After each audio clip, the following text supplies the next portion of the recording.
Buenos días, feliz sábado, que Dios les bendiga. Bienvenidos al círculo de oración de esta mañana.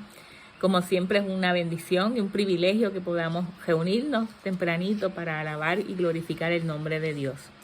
Vamos a dar comienzo con una oración para pedirle a Dios que sea el Espíritu Santo el que nos dirija.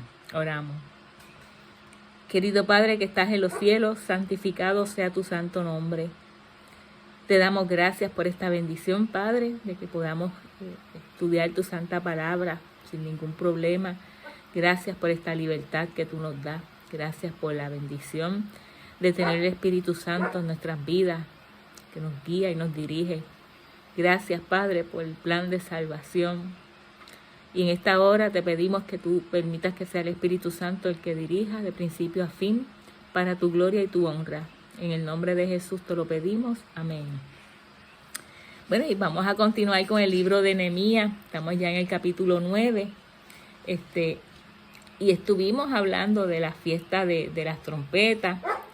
Hablamos pues de su generación con la segunda venida, que también va a ser con el sonido de la trompeta, con el sonido del chofar. Y ese día pues los que esperen por Jesús van a ser transformados para ir al cielo con el Padre. Y los que descansan en el Señor pues van a despertar y van a también a ir al cielo. Nos vamos a reunir todos debajo del árbol de la vida.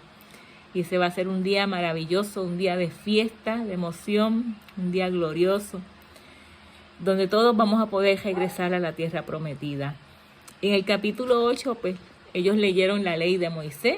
Y lo más emotivo era que después de tantos años que ellos llevaban sin poder leerla, sin poder tener ese conocimiento, pues pudieron leerla y tener las vivencias que el pueblo había tenido en Egipto. Pudieron ver las instrucciones que Dios les había dejado y también pudieron ver cómo Dios los había guiado y los había protegido durante todo ese caminar. Y esto fue una labor de muchos hombres de fe que decidieron dedicar sus vidas a investigar, a observar, a analizar y a escribir para poder darle al pueblo estos libros sagrados para que ellos pudieran de generación en generación vivir bajo la voluntad de Dios. Para nosotros hoy en día quizás pues no nos suene algo como wow, especial, porque la mayoría de nosotros tiene Biblias en las casas, muchas veces varias versiones. Pero en aquella época pues era difícil y es un trabajo pues que se aprecia, era algo pues que muchos lo anhelaban. Y luego pues de que ellos leyeron la ley y la empezaron a explicar, vimos ese reavivamiento en el pueblo y eso pues les daba mucha alegría y mucho gozo y ellos estaban tan emocionados a tal punto que ellos se humillaron y alabaron a Dios y también lloraron. También vimos que esto ocurrió en el tiempo de las fiestas de las trompetas, las fiestas de los tabernáculos, y que ellos pues en su emoción también celebraron estas fiestas. Y ahora pues vamos al capítulo 9, vamos a comenzar con el versículo 1. El capítulo se titula Esdras confiesa los pecados de Israel, y dice así: el día 24 del mismo mes se reunieron los hijos de Israel en ayuno y con cilicio y tierra sobre sí. Nosotros vimos en el capítulo anterior que ellos estaban en el 7º mes, celebrando el primer día que era el día de la fiesta de las trompetas. Luego pues celebraron la fiesta de los tabernáculos. Por alguna razón no se menciona en esa lectura el día de expiación o de Yom Kippur, que era también parte de una de las fiestas que se celebra ese mes, específicamente el día 10 del 7º mes. Quizás estaba mezclado entre los textos y pues no hay forma de uno descifrarlo, pero posiblemente ellos también celebraron ese día. Ahora en este capítulo ellos comienzan ya en el día 24, aquí no se está celebrando ninguna de estas fiestas porque todas ya pasaron. Ellos convocaron a un día de ayuno y plegaria y arrepentimiento, y el arrepentimiento es algo que debe ser genuino, que no debe ser obligatorio, obligar a nadie a que se arrepienta, debe ser algo que salga del corazón.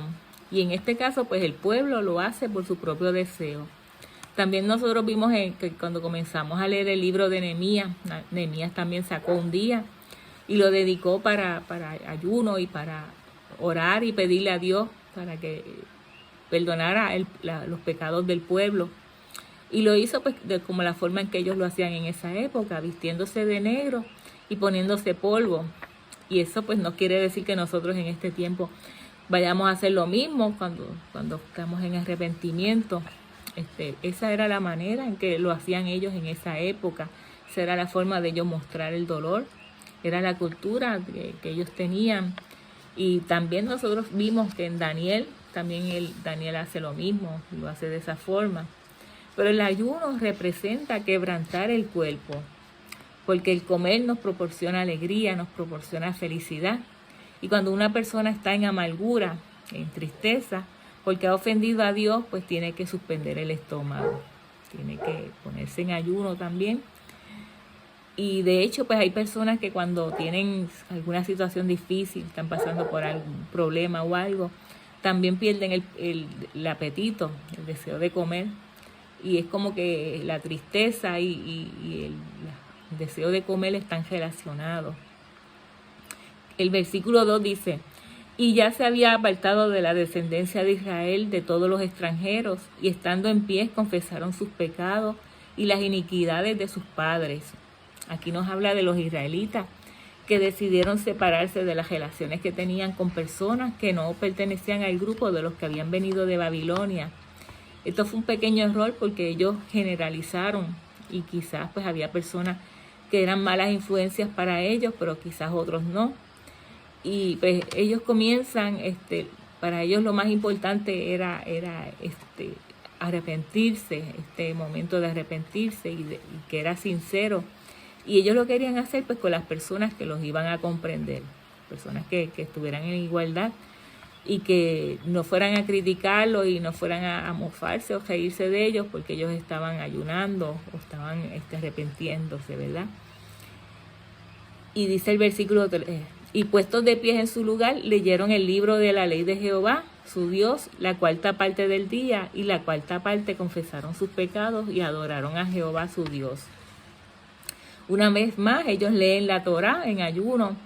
En la primera vez la leyeron, ellos estaban contentos, se les estaba explicando, pero ahora los líderes van a hacer una oración y en sus oraciones ellos iban a hablar de todos los momentos especiales que vivió el pueblo de Israel durante toda su trayectoria. ¿Y cuáles eran los pecados que ellos confesaron a Dios? Pues eran pecados que eran generales de todo el pueblo, que todo el pueblo los había cometido. Algunos tenían pues, pecados individuales, pero aquí de lo que se está hablando eran de pecados generales que todo el pueblo había cometido. Versículo 4 dice: luego se levantaron sobre la grada de los levitas Jesúa, Bani, Cadmiel, Sebanías, Buni, Serebías, Bani, Kenani, y clamaron en alta voz a Jehová su Dios. Aquí están clamando nuevamente a Jehová. Y dijeron los levitas Jesúa, Cadmiel, Bani, Hasabnías, Serebías, Jodías, Sebanías y Petaías: levantaos, bendecid a Jehová vuestro Dios desde la eternidad hasta la eternidad, y bendígase el nombre tuyo, glorioso y alto sobre toda bendición y alabanza. Vamos a ir viendo la oración, en la medida que vayamos estudiándola, vamos a ver qué es lo que hace que el nombre de Jehová sea grandioso. Si es un sonido, si es esa palabra de Yahweh, de Jehová, porque para el tiempo que los israelitas salieron de Babilonia, ellos no sabían cuál era el nombre de Jehová. Ellos habían recibido tantas mezclas de costumbres y de tradiciones y de creencias que ellos no sabían identificarlo. El versículo 6 nos dice: tú solo eres Jehová, tú hiciste los cielos y los cielos de los cielos con todo su ejército, la tierra y todo lo que está en ella, los mares y todo lo que hay en ellos. Y tú vivificas todas estas cosas, y los ejércitos de los cielos te adoran. Ellos ya están mencionando en su oración Génesis, así que ya vemos que esa lectura que ellos escucharon en el capítulo anterior ya está haciendo efecto en su corazón. Ellos dicen: tú eres el que creaste todo de acuerdo a Génesis, y estas obras que Dios ha hecho es lo que engrandece su nombre, eso es lo que lo exalta. Estas vivencias de acuerdo a los relatos de la Torá. No es simplemente el sonido de cómo se llama del nombre de Jehová y punto. No, ellos lo están asociando con la creación, con las obras que realizó. Y comienza la narrativa desde Génesis y también la historia de Abraham. Los antiguos hombres de fe lo identifican como Jehová, como Yahweh, como el creador, como el que llamó a un hombre para que sea testigo y para que sea su testigo y para que sea el propósito del cumplimiento de todas las metas y objetivos. El apóstol Pablo también entendió esto. Vamos a ver Colosenses 1:16, dice: porque en él fueron creadas todas las cosas, las que hay en los cielos y las que hay en la tierra, visibles e invisibles, sean tronos, sean dominios, sean principados, sean potestades, todo fue creado por él, por medio de él y para él. Por eso Dios tenía que trabajar por medio de hombres para poder manifestar la razón por la que creó todas las cosas. Vamos a seguir con la oración. Dice Nehemías 9, versículo 7. Tú eres, oh Jehová, el Dios que escogiste a Abraham y lo sacaste de Ur de los Caldeos y le pusiste el nombre de Abraham. Ahora vemos que no solo están acordándose de Jehová, sino que también se están acordando de Abraham, que era el príncipe de un pueblo, pero Dios le cambió su nombre para hacerlo padre de las naciones. Abraham es un ser humano igual que todos nosotros, y él es la promesa que Dios a través de este hombre iba a bendecir todas las naciones. Y esto es lo que ellos están recordando en esta oración. Ellos están en ayuno y en arrepentimiento y se están acordando de estas promesas que Dios le hizo a Abraham para las naciones. Versículo 8 dice: y hallaste fiel su corazón delante de ti, e hiciste pacto con él para darle la tierra del cananeo, del eteo, del amorreo, del fereceo, del jebuseo y del gergeseo, para darla a su descendencia, y cumpliste tu palabra, porque eres justo. Vamos a ver qué nos dice Génesis 15, versículo 18. Dice: en aquel día hizo Jehová un pacto con Abraham, diciendo: a tu descendencia daré esta tierra, desde el río de Egipto hasta el río grande del Éufrates, la tierra de los ceneos, los ceneseos, los cadmoneos, los eteos, los fereceos, los refaítas, los amorreos, los cananeos, los gergeseos y los jebuseos. Vamos a ver aquí en el mapa, en este mapa, cuál era el territorio que se le había prometido a Abraham. Los que estaban al otro lado del río, si localizamos el río Éufrates, le decían los de más allá del río Éufrates. Y los que estaban más hacia acá del río, se le decía hebreo. Abraham cruzó, por eso era que le decían el hebreo. Vamos a localizar en el mapa el Nilo, Egipto y Éufrates. Si lo vamos a ver a este tiempo, pues le habrían dado a Abraham Egipto, Arabia Saudita, Israel, Siria, Irak. Eso es lo que la Biblia dice que se le prometió a los descendientes de Abraham. Así que no era solo un pedacito, ese pedacito era donde se iban a establecer el pueblo de Israel. Pero aquí estamos hablando de la promesa que era para las naciones. Israel iba a ser donde se iba a establecer el reino, que a través de las 12 tribus iba a bendecir a las demás naciones.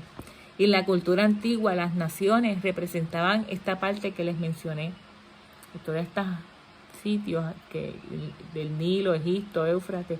Eso era lo que se conocía pues como el mundo, como las naciones. En Nehemías 9:9 dice: y miraste la aflicción de nuestros padres en Egipto, y oíste el clamor de ellos en el Mar Rojo. Vemos que ellos están llevando una secuencia de lo que leyeron en la Torá. Primero Génesis, luego Abraham, ahora están hablando de Éxodo. Dice el versículo 10: e hiciste señales y maravillas contra Faraón, contra todos sus siervos y contra todo el pueblo de su tierra, porque sabías que habían procedido con soberbia contra ellos, y te hiciste nombre grande como en este día. Dividiste el mar delante de ellos y pasaron por medio de él en seco, y a sus perseguidores echaste a las profundidades como una piedra en profundas aguas. Con columna de nube los guiaste de día y con columna de fuego de noche para alumbrarles el camino por donde habían de ir. Y sobre el monte de Sinaí descendiste y hablaste con ellos desde el cielo y les diste juicios rectos, leyes verdaderas y estatutos y mandamientos buenos. Ellos están enfocando en su oración con todo lo que han aprendido de lo que habían estudiado en la Torá y de todas las manifestaciones de Dios. Y eso pues se llama vivencia, se llama experiencias o testimonios, ¿verdad? Versículo 14 dice, y le ordenaste el día de reposo santo para ti, y por mano de Moisés tu siervo le prescribiste mandamientos, estatutos y la ley. También se están acordando que Dios les había mandado a guardar el sábado. Versículo 15 dice, le diste pan del cielo en su hambre y en su sed le sacaste agua de la peña y le dijiste que entrasen a poseer la tierra por la cual alzaste tu mano y juraste que se la darías. Mas ellos y nuestros padres fueron soberbios y endurecieron su cerviz y no escucharon tus mandamientos. Dios les dio los mandamientos y las instrucciones para que ellos hicieran su voluntad, pero ellos endurecieron su cerviz. ¿Y cómo es que se endurece la cerviz? La cerviz está aquí detrás. Y es cuando tú dejas de creer en Dios, cuando inclinas la cabeza en señal de humildad, de obediencia, de servicio. Pues eso se llama que estás al servicio, que quieres servir a Dios, que quieres seguirlo, pero endurecer la cerviz es que esto se te pone tan duro que ni siquiera puedes bajar la cabeza, ni siquiera puedes humillarte en obediencia, en servicio. Ellos no querían someterse, no querían aceptar la voluntad de Dios, no entendían cómo era que ellos tenían que someterse a un Dios que era invisible, que ellos no veían y que fuera para que guiara sus vidas, ¿verdad? Y la única razón por la que el hombre endurece su cerviz es porque realmente no cree que Dios existe, no lo ve, no lo puede ver o palpar, pues se habla mucho de él, de lo que hizo, pero yo no lo veo, yo no sé dónde está, no sé cómo es. Y pues dejan de creer en Dios y a causa de eso pues el pueblo sufrió muchísimo y no escucharon sus mandamientos, su ley. Y esto es lo primero que ocurre cuando se dice esta frase de que endurecieron su cerviz, que no quieren aceptar nada de lo que Dios ha establecido. Versículo 17 dice, no quisieron oír ni se acordaron de tus maravillas que habías hecho con ellos. Antes endurecieron su cerviz y en su rebelión pensaron poner caudillo para volverse a su servidumbre. Pero tú eres Dios que perdonas, clemente y piadoso, tardo para la ira y grande en misericordia, porque no los abandonaste. Vamos a ver en Ezequiel 22 que nos dice. Dice así, aconteció en el año 7, en el mes 5, a los 10 días del mes, que vinieron algunos de los ancianos de Israel a consultar a Jehová y se sentaron delante de mí. Y vino a mí palabra de Jehová diciendo, Hijo de hombre, habla a los ancianos de Israel y diles, así ha dicho Jehová el Señor, a consultarme venís vosotros, vivo yo que no responderé, dice Jehová el Señor. ¿Quieres tú juzgarlos? ¿Los quieres juzgar tú, hijo de hombre? Hazles conocer las abominaciones de sus padres y dile, así ha dicho Jehová el Señor, el día que escogí a Israel y que alcé mi mano para jurar a la descendencia de la casa de Jacob, cuando me di a conocer a ellos en la tierra de Egipto, cuando alcé mi mano y les juré diciendo, yo soy Jehová vuestro Dios, aquel día que les alcé mi mano, jurando así que los sacaría de la tierra de Egipto, a la tierra que les había provisto, que fluye leche y miel, la cual es el más hermosa de todas las tierras. Entonces les dije, cada uno eche de sí las abominaciones de delante de sus ojos, y no os contaminéis con los ídolos de Egipto, porque yo soy Jehová vuestro Dios. Mas ellos se rebelaron contra mí, y no quisieron obedecerme. No echó de sí cada uno las abominaciones de delante de sus ojos, ni dejaron los ídolos de Egipto. Y dije que derramaría mi ira sobre ellos, para cumplirme mi enojo en ellos en medio de la tierra de Egipto. Con todo, a causa de mi nombre, para que no se infamase ante los ojos de las naciones, en medio de las cuales estaban, cuyos ojos fui conocido, actué para sacarlos de la tierra de Egipto. Cuando él llamó a Abraham fue porque él quería manifestarse a las naciones. Y ellos eran los descendientes de Abraham, pero ahora ellos estaban viviendo desordenadamente. Y por causa de Dios manifestarse a las naciones a través de Abraham, y a causa de esta promesa, pues Dios tenía que tener misericordia con ellos. A pesar de que ellos estaban rebeldes, Dios tenía que pues, continuar con el plan y tener ese amor y esa misericordia para él poder quedar bien ante las naciones. Versículo 10 dice: los saqué de la tierra de Egipto y los traje al desierto, y les di mis estatutos y les hice conocer mis decretos, por los cuales el hombre que los cumpliere vivirá, y les di también mis días de reposo, para que fuesen por señal entre mí y ellos, para que supiesen que yo soy Jehová, que los santifico. Mas se rebeló contra mí la casa de Israel en el desierto. No anduvieron en mis estatutos y desecharon mis decretos, por los cuales el hombre que los cumpliere vivirá, y mis días de reposo profanarán en gran manera. Dije, por tanto, que derramaría sobre ellos mi ira en el desierto para exterminarlos, pero actué a causa de mi nombre, para que no se infamase a la vista de las naciones ante cuyos ojos los había sacado. Nuevamente menciona su nombre, y su nombre es todo lo que él ha hecho, todas las acciones, las promesas, lo que él había hecho con Abraham, con Isaac, con Jacob, y él no podía ser avergonzado. Dice el versículo 15, también yo les alcé mi mano en el desierto, jurando que no los traería a la tierra que les había dado, que fluye leche y miel, la cual es la más hermosa de todas las tierras, porque desecharon mis decretos y no anduvieron en mis estatutos, y mis días de reposo profanaron, porque tras sus ídolos iba su corazón. Con todo los perdonó mi ojo, pues no los maté ni los exterminé en el desierto. Antes dije en el desierto a sus hijos, no andéis en los estatutos de vuestros padres, ni guardéis sus leyes, ni os contaminéis con sus ídolos. Yo soy Jehová vuestro Dios, andad en mis estatutos y guardad mis preceptos, y ponedlos por obra. Aquí ya el profeta Ezequiel estaba hablando de lo que Dios estaba haciendo con su pueblo. La verdad, Dios tenía que destruirlos por su rebeldía, pero su nombre no podía ser avergonzado ante las naciones. ¿Y cómo era que su nombre iba a ser avergonzado? Pues si el pueblo de Dios desaparecía, si Él los destruía, pues no se iban a poder cumplir las promesas y sus señales. Y lo que Él había hecho por el pueblo, pues iba a desaparecer. Entonces su nombre iba a ser profanado.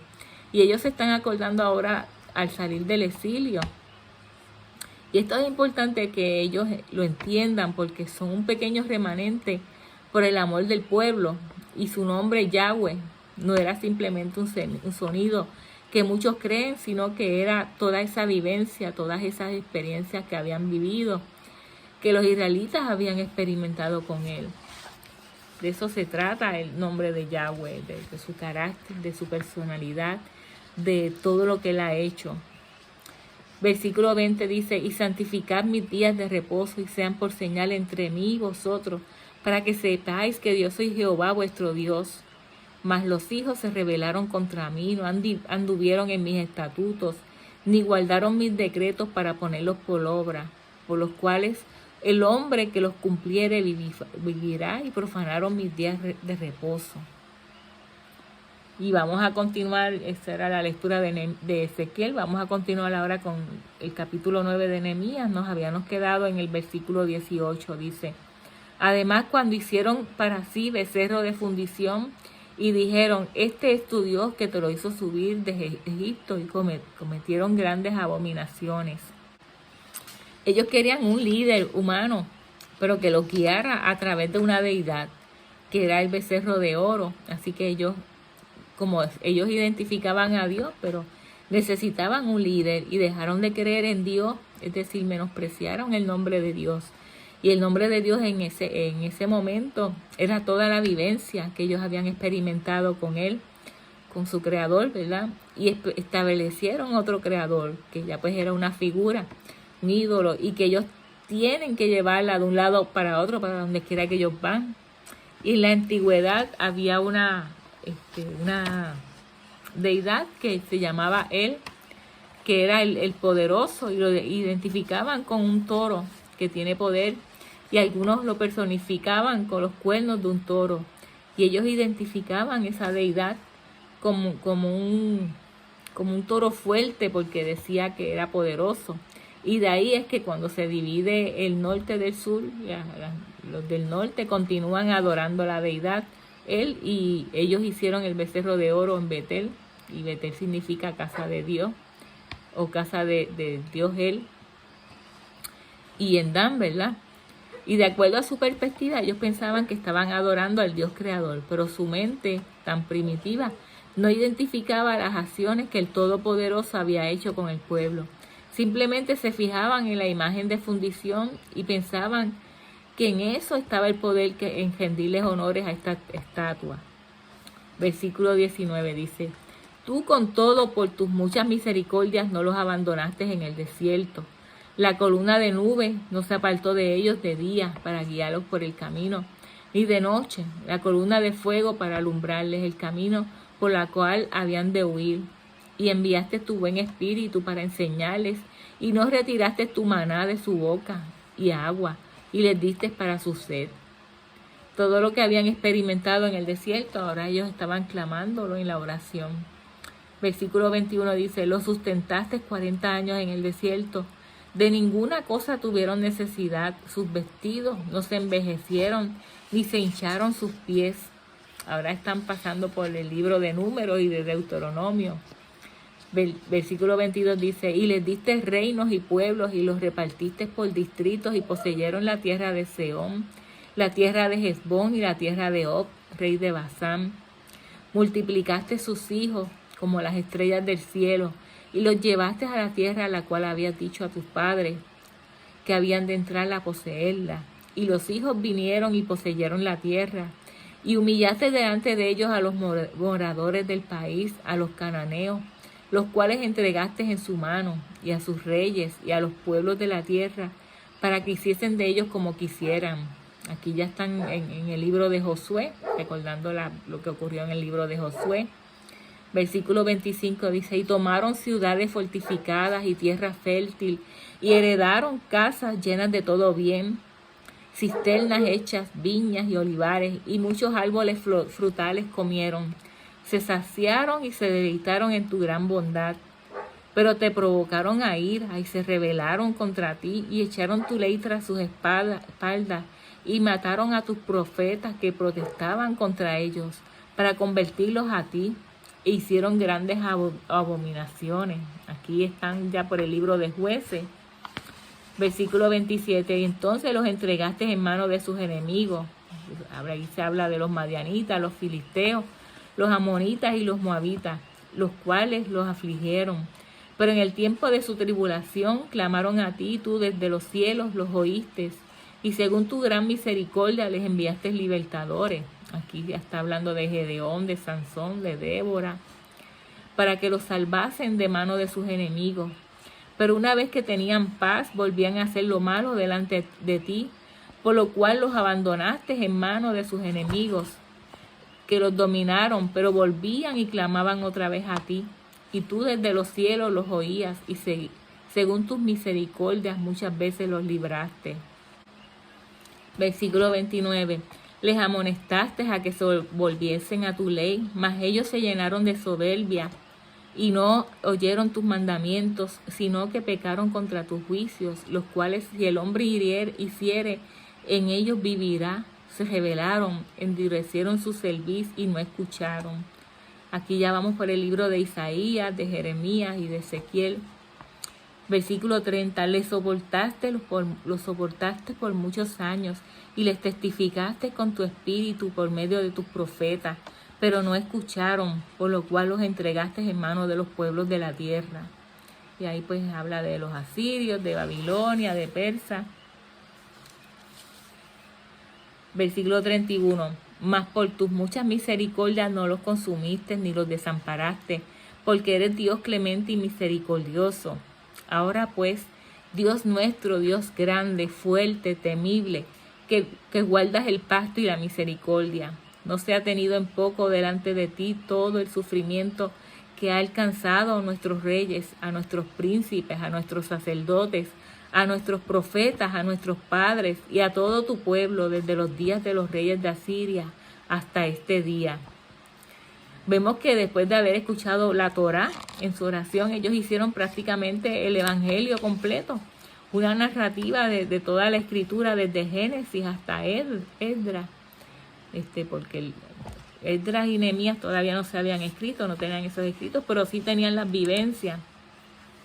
Por eso es que ellos están arrepintiendo con polvo, con ceniza, con trajes oscuros, y están clamando al Padre para poder estar restaurados.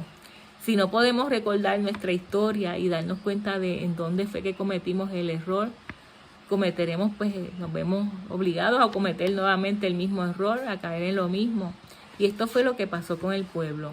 Hubo un tiempo en que el pueblo estaba contento, estaba feliz de haber aprendido la palabra, pero recuerden que hay un sistema que nos ha perseguido toda la vida y que está luchando por prevalecer, y la mente del hombre, si vemos en la escritura, cambia constantemente y llegará un momento en que volverá a caer en ese tiempo. Y eso es lo que nos advierte. Nosotros necesitamos reunirnos, necesitamos organizar nuestra mente espiritualmente, según lo establece la palabra de Dios. Y por eso es que el Padre estableció sus citas, los tiempos donde consagrarse. Vino el COVID y ¿qué trajo? Decaimiento, desánimo, como si hubiéramos pasado por una guerra, ¿verdad? Por una catástrofe, muchas tragedias, muchos fracasos, y eso pues trae mucho desánimo y mucha desesperanza. Y aquí mismo pues vemos que los israelitas en ese tiempo estaban sometidos a las autoridades de los persas. Ellos no eran totalmente libres, pero estaban clamando a Dios, estaban pidiéndole por las promesas que se le habían dado a través de Abraham, para que a través de sus vidas la bendición la alcanzara a las naciones. Versículo 33 dice: pero tú eres justo en todo lo que ha venido sobre nosotros, porque rectamente has hecho mas nosotros hemos hecho lo malo. Hay momentos en que uno está leyendo la escritura de manera privada, y mientras analiza y medita y reconoce realmente Dios hace lo correcto y yo hago lo malo. Y en este tiempo final, la generación de este tiempo final, en su mayoría, tiende a creer que siempre hace las cosas bien, y cuando algo sale mal, pues ¿quién tiene la culpa? Dios, ¿verdad? Y eso pues pasaba con ellos también, con los israelitas. Para este momento que ellos están escuchando la Torá y estaban orando, prácticamente ellos tenían toda la escritura, casi hasta Esdras, que no estaba relatado todavía, pero que era historia reciente para ellos. Pero ellos conocían reyes, Samuel, jueces, tenían muchos textos de la Biblia que les podían abrir la mente a los israelitas. Entonces, todo este estudio profundo que ellos estaban haciendo y pudieron entender, nosotros fuimos los malos. Aquí Dios siempre ha sido justo, y nosotros hemos sido los que siempre hemos hecho las cosas mal, y Él siempre ha tenido misericordia y nos ha ayudado. Mientras ellos no pudieran reconocer esa verdad, ellos no iban a poder entender la voluntad de Dios. Así que fue un gran paso que se dio, que pudieron reconocer que ellos eran los que estaban mal, y que siempre Dios había deseado lo mejor, y que Dios era justo. Versículo 34, nuestros reyes, nuestros príncipes, nuestros sacerdotes y nuestros padres no pusieron por obra tu ley, ni atendieron a tus mandamientos y a tus testimonios con que les amonestabas. ¿Y cuál fue el resultado entonces? Pues ellos eran descendientes y entendieron que sus padres no vivieron de acuerdo a la Escritura. Y eso pues repercutió en ellos. Por eso nosotros hemos sido rebeldes. Si nosotros hoy en día no queremos obedecer la palabra y avanzar espiritualmente, ¿en quién pues va a repercutir también este acto? En nuestra descendencia, ¿verdad? Y vamos a hacer pues de sus vidas una ruina. Nos ha pasado a muchos en esta generación. Muchos que no tuvimos durante nuestro desarrollo ninguna de estas enseñanzas. Y si los padres pues los hubieran tenido, pues los problemas y muchas situaciones se hubieran evitado. Y así pasan los errores que cometen los adultos, los hijos, los descendientes, pues también reciben el castigo. Versículo 35. Y ellos en su reino y en tu mucho bien que le diste, y en la tierra espaciosa y fértil que entregaste delante de ellos, no te sirvieron ni se convirtieron de sus malas obras. He aquí que hoy somos siervos, henos aquí, siervos en la tierra que diste a nuestros padres para que comiesen su fruto y su bien. Los persas estaban sobre ellos, aunque ellos edificaron el templo y los muros y las puertas. Todo esto pues bajo el rey Artajerjes, y el que se iba a beneficiar de todo esto era el rey, porque pues ellos no le habían sido fiel a Dios. Nosotros en este tiempo podemos estar también en la misma situación, más fieles al sistema que a Dios. Entonces, ¿por qué siempre tenemos que estar sujetos al sistema? Y esa es nuestra lucha en este tiempo. Necesitamos la misericordia de Dios, porque dentro de poco pues el sistema va a arrasar con todo, y solamente la misericordia de Dios es la que nos va a librar. Versículo 37 dice, y se multiplica su futuro para los reyes que has puesto sobre nosotros por nuestros pecados, quienes se enseñorean sobre nuestros cuerpos y sobre nuestro ganado, conforme a su voluntad, y estamos en grande angustia. Ellos están reconociendo que los reyes se aprovechan de ellos. En este tiempo pues también muchas veces no puedes evitar que te impongan su voluntad, y lo único que pues podemos hacer es clamar a Dios y pedirle a Dios que nos ayude, ¿verdad? Y reconocer que no hemos hecho su voluntad. Hablar de ganados es como hablar de negocio, más o menos ese significado. Y el sistema controla tu vida, tu mente, tu dinero, tu empresa, controla todo, y tú no puedes hacer nada. Dice aquí, pacto del pueblo de guardar la ley. Versículo 38 dice, a causa pues de todo esto, nosotros hacemos fiel promesa y la escribimos firmada por nuestros príncipes, por nuestros levitas y por nuestros sacerdotes. Después que ellos terminan esta oración, donde van prácticamente por toda la escritura, reconociendo todas las obras que Dios había hecho, y reconocen que están viviendo en esclavitud, que no se van a rebelar contra el sistema, sino vamos a hacer lo que Dios ha ordenado. La mejor manera de pelear contra el sistema es obedeciendo a la palabra de Dios, obedeciendo su palabra. Y ellos hicieron una alianza de que iban a vivir de ahora en adelante conforme a la voluntad de Dios. Y en el próximo capítulo pues vamos a ver, porque todos firmaron este pacto, pero eso lo vamos a ver en la próxima semana. Así que tengan todos un buen día, feliz sábado, y que Dios les bendiga.